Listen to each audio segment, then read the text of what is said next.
갑자기 혈관이 막혔다고 하더라. 진료실에서 이 말을 들을 때마다 의사로서 꼭 짚어드리는 부분이 있습니다. 혈관 막힘은 갑자기 생기지 않습니다. 우리가 갑자기 알게 되었을 뿐입니다. 많은 분들이 아무 증상 없이 지내다가 어느 날 검사에서 혈관이 많이 좁아졌습니다 라는 말을 듣고 놀랍니다. 그래서 이렇게 묻습니다. 어제까지 괜찮았는데요. 하지만 혈관은 하루아침에 막히지 않습니다. 혈관 안에서는 아주 오래전부터 변화가 시작됩니다. 피의 속도가 조금 느려지고 혈관벽이 예전만큼 부드럽지 않게 변하고 그 위에 작은 흔적들이 차곡차곡 쌓입니다. 이 과정은 소리도 없고 통증도 거의 없습니다. 그래서 더 쉽게 지나칩니다. 여기서 중요한 점 하나가 있습니다. 혈관은 참는 기관이라는 것입니다. 조금 불편해도 조금 느려져도 웬만하면 버팁니다. 그래서 몸은 괜찮다는 신호보다 아직 버티고 있다는 상태로 오랜 시간을 지나옵니다. 의사 상담에서 그동안 특별히 불편한 건 없으셨어요? 라고 물으면 많은 분들이 이렇게 답합니다. 그냥 나이 들어서 좀 피곤했죠. 다리가 조금 무거웠어요. 이 그냥과 조금이 혈관이 보내던 신호였습니다. 검사가 정상일 때도 마찬가지입니다. 수치가 정상이라는 말은 위험한 지점을 넘지 않았다는 뜻이지 아무 변화도 없다는 의미는 아닙니다. 혈관 막힘은 정상과 비정상 사이에 아주 긴 회색 지대를 지나옵니다. 당신의 몸을 한번 떠올려 보세요. 예전보다 쉽게 피곤해지는지, 저녁이 되면 다리가 묵직해지는지, 아침보다 오후에 몸이 더 무거운지, 이런 변화들은 혈관이 이미 다른 속도로 움직이고 있다는 힌트일 수 있습니다. 그래서 저는 갑자기 막혔다는 표현을 조심스럽게 고쳐 말씀드립니다. 지금에서야 발견된 겁니다. 이 차이는 아주 중요합니다. 왜냐하면 발견된 시점에서는 아직 할 수 있는 일이 많기 때문입니다. 이 영상에서는 혈관이 막히기 전까지 몸 안에서 어떤 과정이 조용히 진행되는지, 그리고 우리가 어떤 신호를 놓치기 쉬운지를 하나씩 짚어보려 합니다. 겁을 주기 위해서가 아니라 지금부터라도 방향을 바꿀 수 있도록 말입니다. 다음 이야기에서는 혈관이 막히기 전 가장 먼저 보내는 신호들은 무엇인지, 의사들이 왜 그 신호를 중요하게 보는지 이어서 설명드리겠습니다. 혈관이 막히기 전 몸은 가만히 있지 않습니다. 아주 작은 신호들을 오래전부터 보내기 시작합니다. 문제는 그 신호들이 너무 일상적이라 쉽게 지나쳐진다는 점입니다. 의사 상담에서 특별한 증상은 없으셨어요? 라고 묻으면 많은 분들이 이렇게 답합니다. 큰 건 없었어요. 하지만 이야기를 조금 더 나누다 보면 작은 변화들이 하나씩 나옵니다. 예전보다 쉽게 피곤해졌고, 오래 앉아있으면 다리가 무거워졌고, 저녁이 되면 발이 차가워졌다는 이야기입니다. 이 신호들의 공통점이 있습니다. 갑자기 아프거나 당장 쓰러질 것 같은 느낌은 아닙니다. 대신 생활 속 불편함의 형태로 나타납니다. 그래서 나이 탓으로 넘기기 쉽고 바쁜 일상에 묻히기 쉽습니다. 혈관은 한계에 다다르기 전까지 비교적 조용합니다. 조금 느려져도 조금 좁아져도 몸은 적응하려고 합니다. 이 적응 과정이 길어질수록 사람은 변화를 정상으로 착각합니다. 의사들이 이 초기 신호를 중요하게 보는 이유가 바로 여기에 있습니다. 이 시기에는 아직 혈관이 스스로 회복하려는 힘을 어느 정도 가지고 있기 때문입니다. 큰 치료 없이도 생활의 방향만 바꿔도 속도가 달라질 수 있습니다. 여기서 한 가지 기억해 두셔야 할 점이 있습니다. 혈관이 보내는 신호는 한 가지만 나타나지 않습니다. 피로, 무거움, 차가움, 저림 같은 감각이 조금씩 겹쳐 나타납니다. 하나하나는 사소해 보여도 함께 나타날수록 의미는 커집니다. 당신의 최근 몇 달을 떠올려 보세요. 몸이 예전과 다르다고 느낀 순간은 없었나요? 특정 시간대에 유독 불편해지는 느낌은 없었나요? 이 질문에 대한 답이 혈관 상태를 이해하는 중요한 실마리가 됩니다. 혈관 막힘은 증상이 생긴 순간부터 시작된 것이 아닙니다. 이미 그 이전부터 몸은 여러 번 신호를 보냈습니다.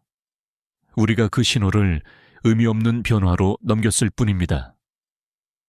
다음 이야기에서는 이런 신호가 있음에도 검사는 왜 정상으로 나오는 경우가 많은지, 그리고 그 사이에서 혈관 안에서는 어떤 일이 벌어지는지 조금 더 자세히 살펴보겠습니다. 많은 분들이 가장 혼란스러워하는 지점이 바로 여기입니다. 몸은 분명 불편한데 검사 결과지는 정상으로 나옵니다. 이럴 때 사람들은 스스로를 의심합니다. 내가 예민한 건가? 괜히 걱정하는 건 아닐까? 하지만 혈관의 변화는 검사에 바로 잡히지 않는 단계가 훨씬 깁니다. 혈관이 완전히 좁아지거나 혈류가 눈에 띄게 막혀야 수치와 영상에 드러나는 경우가 많습니다. 그 전까지의 과정은 숫자보다 감각으로 먼저 나타납니다. 혈관 안에서는 이미 서서히 변화가 진행되고 있습니다. 혈액이 예전보다 천천히 흐르고 혈관 벽의 탄력은 조금씩 줄어들고 미세한 침착물이 벽에 머무는 시간이 길어집니다. 이 단계에서는 검사 기준을 넘지 않기 때문에 정상이라는 말이 붙습니다. 여기서 꼭 구분해야 할 점이 있습니다. 정상이라는 말은 문제가 없다가 아니라 아직 기준을 넘지 않았다는 뜻입니다. 의사들은 이 차이를 매우 중요하게 봅니다. 왜냐하면 이 회색 구간에서 방향을 바꾸는 것이 가장 효과적이기 때문입니다. 의사 상담에서 최근 생활은 어떠셨어요? 라는 질문이 계속 반복되는 이유도 여기에 있습니다. 검사로 설명되지 않는 불편함을 생활 속에서 찾기 위해서입니다. 오래 앉아 있었는지, 움직임이 줄었는지, 수면이 흐트러졌는지 같은 요소들이 이 단계에서 큰 영향을 줍니다. 많은 분들이 검사 결과를 보고 안심한 뒤 생활을 그대로 유지합니다. 하지만 몸의 불편함은 사라지지 않습니다. 이때 의사는 아직 늦지 않다고 말합니다. 지금은 큰 치료 없이도 혈관의 흐름을 되돌릴 여지가 남아있기 때문입니다. 당신의 상황을 한번 떠올려 보세요. 검사는 괜찮다는 말을 들었지만 몸은 예전 같지 않다고 느낀 적이 있나요? 그 느낌은 과장이 아니라 몸이 보내는 정보일 수 있습니다. 혈관은 숫자로 말하지 않을 때도 분명히 신호를 보냅니다. 이제 다음 이야기에서는 이런 조용한 변화들이 어떤 생활 습관과 함께 쌓여가는지 혈관을 느리게 만드는 일상의 요소들을 하나씩 살펴보겠습니다. 혈관이 서서히 막히는 과정에는 특별한 사건이 필요한 것이 아닙니다. 대부분은 매일 반복되는 생활 속에서 조용히 진행됩니다. 그래서 의사 상담에서는 요즘 생활은 어떠세요? 라는 질문이 자주 나옵니다. 가장 먼저 떠올리는 것은 움직임이 줄어든 하루입니다. 예전보다 걷는 시간이 줄고 앉아있는 시간이 길어지고 몸을 깨우는 순간이 점점 사라집니다. 이 변화는 눈에 잘 띄지 않지만 혈관에는 분명한 영향을 줍니다. 오래 앉아있으면 다리 근육의 움직임이 줄어들고 혈액을 위로 밀어 올리는 힘도 약해집니다. 피는 아래쪽에 머무르기 쉬워지고 혈관 벽과 머무는 시간이 길어집니다. 이 과정이 반복되면 혈관은 느린 흐름에 익숙해집니다. 여기서 많은 분들이 오해합니다. 운동은 하고 있으니까 괜찮다. 하지만 하루에 30분 운동을 해도 나머지 시간이 대부분 앉아 있다면 혈관은 그 하루를 정체된 날로 기억합니다. 의사들이 운동 시간보다 앉아 있는 시간을 더 묻는 이유가 바로 여기에 있습니다. 또 하나 중요한 생활 요소는 자세입니다. 허리를 굽히고 다리를 오래 고정한 채 앉아 있으면 골반과 허벅지 쪽 혈관이 쉽게 눌립니다. 이 압박이 반복되면 혈류는 자연스럽게 느려집니다. 아직 통증이 없어도 혈관 안에서는 변화가 진행됩니다. 이쯤에서 당신의 하루를 떠올려 보세요. 한 자세로 30분 이상 움직이지 않는 시간은 하루에 몇 번이나 되나요? 그 시간이 반복될수록 혈관은 조금씩 적응해 버립니다. 그리고 그 적응이 막힘의 시작이 됩니다. 의사 상담에서 생활 습관 이야기가 길어지는 이유는 바로 이 지점 때문입니다. 혈관을 느리게 만드는 요인은 특별하지 않고 너무 일상적이기 때문입니다. 그래서 스스로 알아차리기 어렵습니다.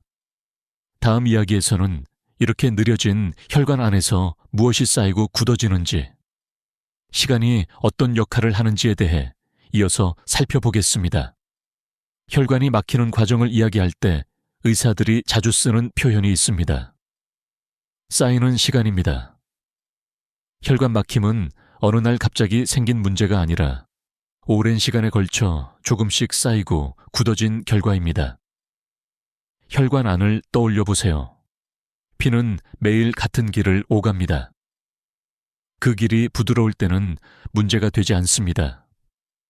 하지만 흐름이 느려지고 혈관 벽에 머무는 시간이 길어지면 작은 흔적들이 남기 시작합니다. 이 흔적이 하루, 이틀은 아무 의미 없어 보여도 시간이 쌓이면 달라집니다. 여기서 중요한 점은 이 과정이 매우 느리다는 것입니다. 그래서 사람은 변화를 체감하지 못합니다. 몸은 적응하고 불편함은 익숙해지고 그 상태가 내 몸의 원래 모습처럼 느껴집니다. 의사들은 이 단계를 가장 놓치기 쉬운 시기라고 말합니다. 혈관 벽에 쌓이는 것들은 하루아침에 단단해지지 않습니다. 처음에는 부드럽고 흐름에 따라 움직이기도 합니다.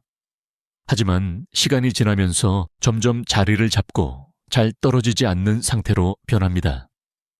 이때부터 혈관의 탄력은 줄어들기 시작합니다.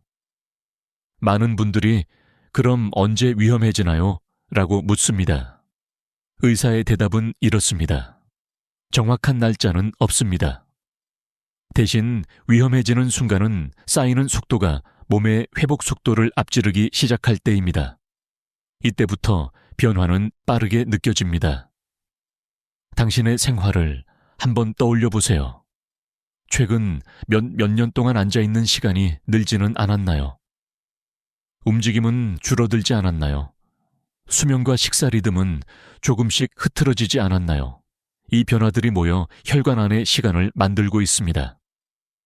의사들이 지금부터라도 늦지 않습니다 라고 말하는 이유는 바로 여기에 있습니다. 쌓이는데 시간이 걸렸듯 되돌리는데도 시간이 필요하지만 방향을 바꾸는 순간은 지금부터 시작할 수 있기 때문입니다. 다음 이야기에서는 이 쌓이는 과정이 특히 빨라지는 순간, 즉 움직임이 줄어들 때 혈관에서 어떤 변화가 일어나는지를 이어서 살펴보겠습니다. 혈관 막힘이 눈에 띄게 진행되기 시작하는 순간은 대부분 움직임이 줄어들 때입니다. 이 변화는 갑작스럽지 않습니다. 어느 날부터 몸을 깨우는 횟수가 조금씩 줄어듭니다. 예전에는 자주 일어나서 움직였는데 요즘은 앉아있는 시간이 더 편해집니다. 계단 대신 엘리베이터를 타고 잠깐 걸을 일을 미룹니다. 이 작은 선택들이 혈관에게는 분명한 신호가 됩니다. 움직임이 줄면 근육의 펌프 역할도 약해집니다. 특히 다리 근육은 피를 위로 밀어 올리는데 아주 중요한 역할을 합니다. 이 펌프가 자주 작동하지 않으면 혈액은 아래쪽에 머무는 시간이 길어지고 혈관 벽과의 접촉도 늘어납니다. 의사들이 상담에서 요즘 활동량은 어떠세요? 라고 묻는 이유가 바로 여기에 있습니다. 운동을 하느냐보다 하루 동안 얼마나 자주 몸을 움직이느냐가 혈관에는 더 중요하기 때문입니다. 짧아도 자주 움직이는 흐름이 사라지면 막힘의 속도는 빨라집니다. 여기서 한 가지 오해가 있습니다. 서 있기만 해도 괜찮다는 생각입니다. 하지만 움직이지 않는 서 있는 자세 역시 혈관에게는 큰 도움이 되지 않습니다. 중요한 것은 근육이 수축하고 이완되는 움직임입니다. 이 작은 반복이 혈관 안의 흐름을 유지합니다. 이 단계에서 몸은 다시 한번 신호를 보냅니다. 오래 앉아 있으면 다리가 뻐근해지고, 조금만 움직여도 숨이 차고, 저녁이 되면 피로가 몰려옵니다. 많은 분들이 이를 단순한 체력 저하로 생각하지만 의사는 생활 속 변화를 떠올립니다. 움직임이 줄어든 생활은 혈관을 조용히 굳게 만듭니다. 그리고 이 과정은 특별한 통증 없이 진행됩니다. 그래서 더 위험합니다. 불편함이 커졌을 때는 이미 꽤 시간이 지나 있는 경우가 많기 때문입니다. 다음 이야기에서는 혈관 막힘의 원인을 음식 하나로만 설명하기 어려운 이유, 즉 음식보다 먼저 쌓이는 것이 무엇인지에 대해 이어서 살펴보겠습니다.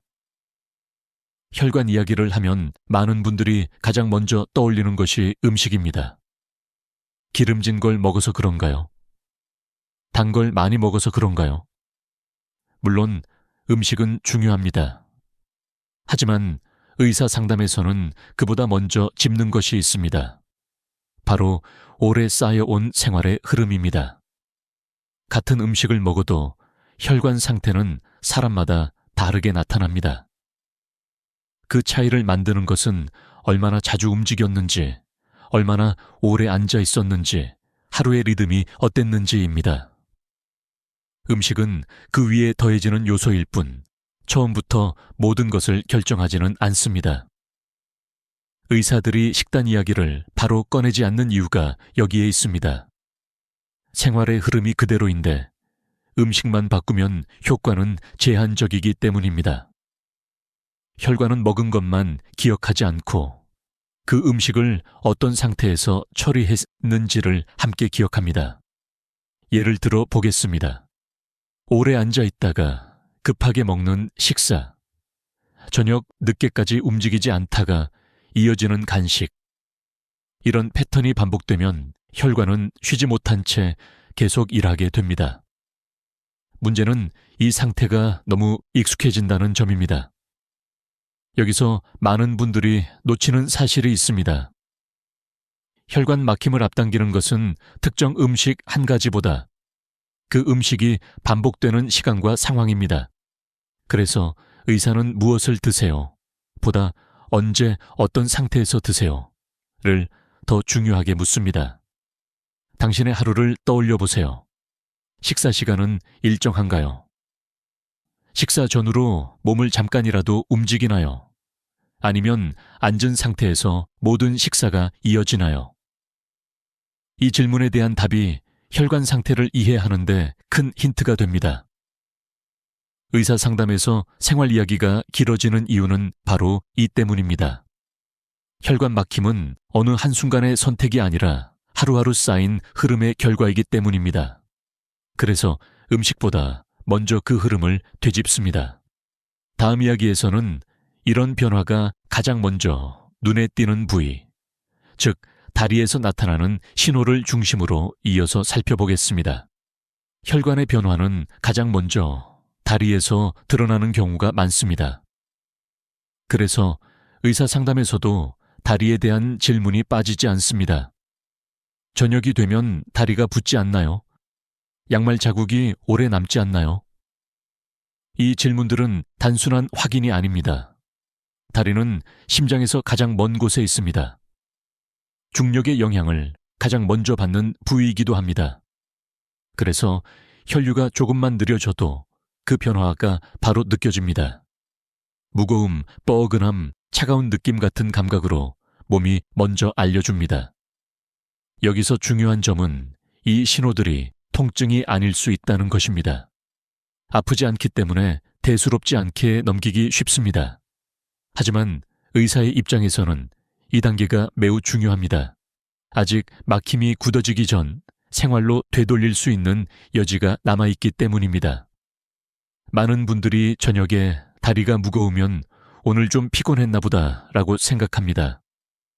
하지만 이 감각이 거의 매일 같은 시간에 반복된다면 그건 피로가 아니라 혈관의 리듬이 무너졌다는 신호일 수 있습니다. 의사는 이런 반복을 놓치지 않습니다. 또 하나 흔한 변화는 아침과 저녁의 차이입니다. 아침에는 비교적 가벼운데 하루가 갈수록 다리가 묵직해집니다. 이 패턴은 하루 동안 혈액이 아래쪽에 머무르는 시간이 길어졌다는 뜻입니다. 오래 앉아있는 생활과 직접적으로 연결됩니다. 의사 상담에서 다리 이야기가 길어지는 이유는 다리가 혈관 상태를 가장 솔직하게 보여주는 부위이기 때문입니다. 검사보다 먼저, 수치보다 먼저 몸의 느낌으로 알려줍니다. 그래서 의사는 다리에서 시작해 생활 전반을 다시 묻습니다. 당신의 다리를 지금 한번 떠올려 보세요. 오늘 저녁의 느낌은 어땠나요? 신발이 더 답답하지는 않았나요? 이 질문에 대한 답은 혈관이 어느 방향으로 가고 있는지를 알려주는 중요한 단서입니다. 다음 이야기에서는 의사들이 특히 놓치지 않으려 하는 이 시기, 즉 아직 막힘이 고착되기 전 가장 중요한 시간에 대해 이어서 살펴보겠습니다. 의사들이 혈관 상담에서 특히 놓치지 않으려 하는 시기가 있습니다. 아직 혈관이 완전히 막히지는 않았지만 분명히 방향이 바뀌고 있는 시기입니다. 이때의 선택이 이후를 크게 가릅니다. 이 시기의 특징은 분명합니다. 검사는 아직 큰 문제를 말하지 않지만 몸은 계속해서 불편함을 반복합니다. 다리가 무겁고 쉽게 피곤해지고 예전보다 회복이 느립니다. 이 신호들이 겹치기 시작하면 의사는 시간을 중요하게 봅니다. 왜냐하면 이때는 혈관이 아직 완전히 굳지 않았기 때문입니다. 흐름이 느려졌을 뿐 돌이킬 수 없는 상태는 아닙니다. 그래서 의사 상담에서는 지금이 가장 좋을 때입니다 라는 말이 자주 나옵니다. 늦었다는 의미가 아니라 지금부터가 가장 효과적인 시점이라는 뜻입니다. 많은 분들이 이 말을 듣고도 망설입니다. 조금 더 지켜볼까요? 나중에 다시 검사해 볼게요. 하지만 의사는 이 기다림이 생활을 그대로 유지하는 기다림이 될까봐 조심스러워합니다. 시간은 중립적이지 않기 때문입니다. 이 시기를 지나면 변화의 속도는 빨라질 수 있습니다. 쌓이던 것들이 점점 자리를 잡고 혈관의 탄력은 눈에 띄게 줄어듭니다. 그때부터는 되돌리는데 더 많은 빠른 노력이 필요해집니다. 그래서 의사들은 이 중간 단계를 매우 중요하게 여깁니다. 당신의 현재를 한번 돌아보세요. 몸의 불편함이 완전히 새로운 것은 아니지 않나요? 몇 달 전부터 혹은 몇 년 전부터 조금씩 이어져 오지는 않았나요? 그렇다면 지금은 우연이 아니라 과정의 한가운데일 수 있습니다. 의사 상담에서 이 시기를 강조하는 이유는 불안을 주기 위해서가 아닙니다. 아직 선택지가 남아있다는 사실을 알려주기 위해서입니다. 생활의 방향을 바꾸면 혈관도 그 방향을 따라옵니다. 이 단계에서는 그 반응이 아직 빠릅니다. 다음 이야기에서는 혈관이 이미 느려진 상태에서 특히 조심해야 할 순간들, 즉 갑자기 위험해질 수 있는 상황에 대해 이어서 정리해 보겠습니다. 혈관이 이미 느려진 상태에서는 특히 조심해야 할 순간들이 있습니다. 평소에는 괜찮다가도 어떤 상황이 겹치면 위험이 갑자기 커질 수 있습니다. 의사들이 상담에서 이 부분을 꼭 짚는 이유입니다. 가장 먼저 이야기하는 순간은 오래 멈춘 뒤에 갑작스러운 움직임입니다. 오래 앉아 있다가 갑자기 벌떡 일어나는 행동, 아침에 잠자리에서 급하게 일어나는 습관, 이때 어지럼이나 다리에 힘이 빠지는 느낌이 있다면 혈관 조절이 이미 부담을 받고 있다는 신호일 수 있습니다. 두 번째는 몸이 차가워진 상태에서의 무리입니다. 혈관은 추위에 수축합니다. 그런데 충분히 풀리지 않은 상태에서 갑자기 힘을 쓰거나 움직이면 혈류가 순간적으로 더 불안정해질 수 있습니다. 의사들이 몸을 조금 든 뒤 움직이세요 라고 말하는 이유가 바로 여기에 있습니다. 또 하나 자주 언급되는 상황은 수분이 부족한 상태입니다. 오래 앉아 있으면서 물을 거의 마시지 않다가 움직임이 갑자기 늘어나는 경우입니다.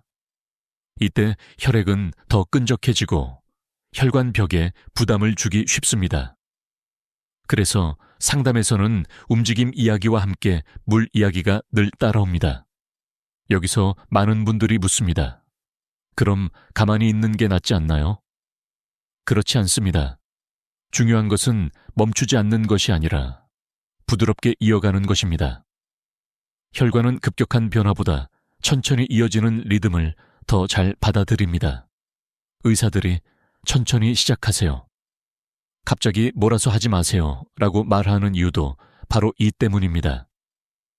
이미 느려진 혈관은 갑작스러운 자극에 예민하게 반응할 수 있습니다.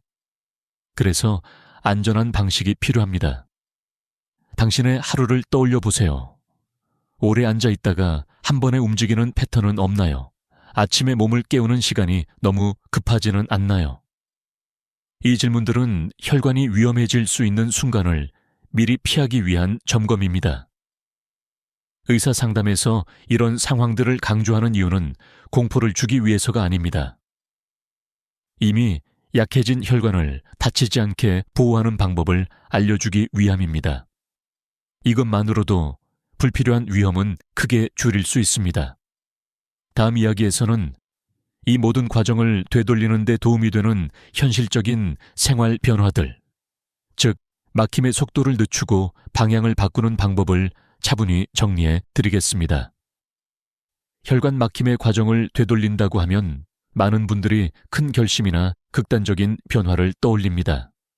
하지만 의사 상담에서 가장 자주 나오는 해법은 의외로 아주 현실적인 생활 조정입니다. 이미 하고 있는 하루를 조금 다른 방향으로 쓰는 것입니다. 가장 먼저 제한되는 변화는 멈춰 있는 시간을 쪼개는 것입니다. 1시간에 한 번, 아주 짧게라도 몸을 깨우는 방식입니다. 자리에서 일어나 다리를 풀고 발꿈치를 몇 번 들어 올리는 것만으로도 혈관은 다시 흐름을 인식합니다. 길게 할 필요는 없습니다. 자주가 중요합니다. 두 번째는 생활 동작과 연결하기입니다.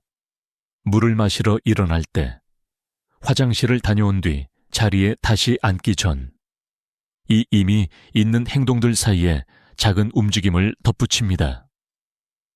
이렇게 하면 의식적으로 노력하지 않아도 습관이 자리 잡습니다. 세 번째는 몸의 느낌을 기준으로 삼는 것입니다. 의사는 숫자보다 당신의 감각을 더 중요하게 봅니다. 움직인 뒤 다리가 가벼워지는지, 숨이 편해지는지, 이 반응이 방향이 맞다는 신호입니다. 반대로 더 무거워진다면 속도를 줄이면 됩니다. 여기서 많은 분들이 이렇게 묻습니다. 이 정도로 정말 달라질 수 있을까요? 의사의 대답은 늘 같습니다. 이 단계에서는 이 방법이 가장 빠릅니다. 혈관은 갑작스러운 충격보다 지속되는 신호에 더 잘 반응합니다. 이런 변화는 며칠 만에 드라마처럼 느껴지지 않을 수 있습니다.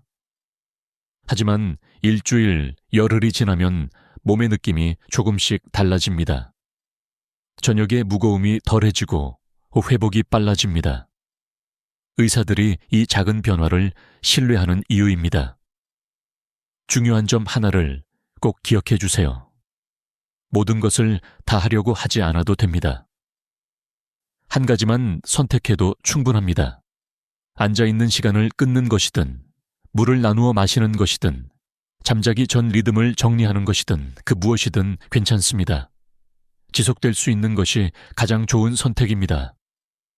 이제 마지막 이야기에서는 지금 느끼고 있는 불편함이 왜 중요한 의미를 가지는지, 그리고 오늘부터의 선택이 앞으로의 혈관에 어떤 차이를 만드는지에 대해 천천히 정리해 드리겠습니다. 이제 이야기를 차분히 마무리해 보겠습니다. 지금까지 살펴본 과정들을 한 문장으로 정리하면 이렇게 말할 수 있습니다. 혈관 막힘은 어느 날 갑자기 생긴 사건이 아니라 오랜 시간 쌓여온 생활의 결과라는 점입니다. 많은 분들이 불편함이 커진 뒤에야 왜 이제야 문제가 생겼을까라고 묻습니다. 하지만 오늘 이야기에서 보셨듯 몸은 이미 그 전부터 여러 번 신호를 보내고 있었습니다. 다리가 무거워지고 피로가 쉽게 쌓이고 회복이 느려지는 변화들입니다. 그 신호들이 모여 지금의 상태를 만든 것입니다.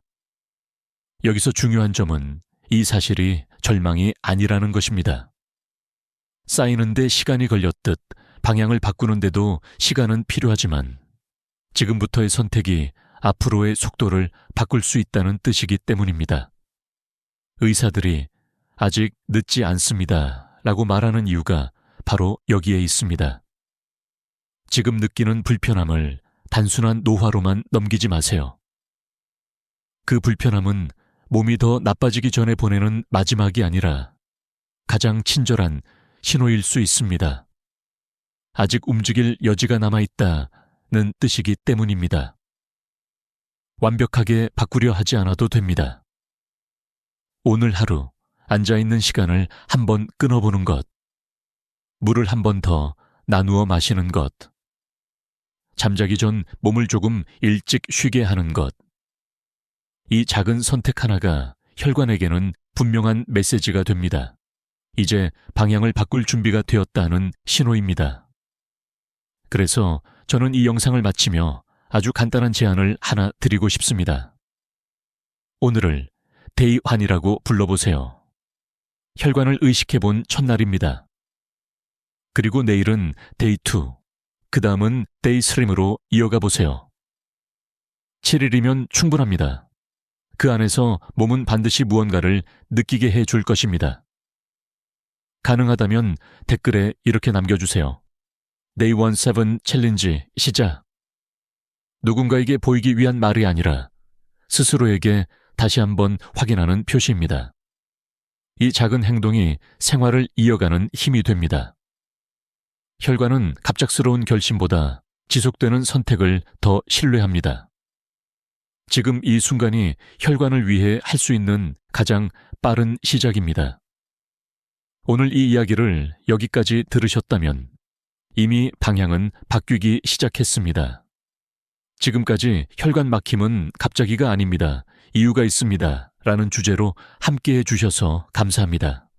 다음 영상에서도 의사 상담실에서 자주 나오는 생활 속 건강 이야기를 차분히 이어가겠습니다.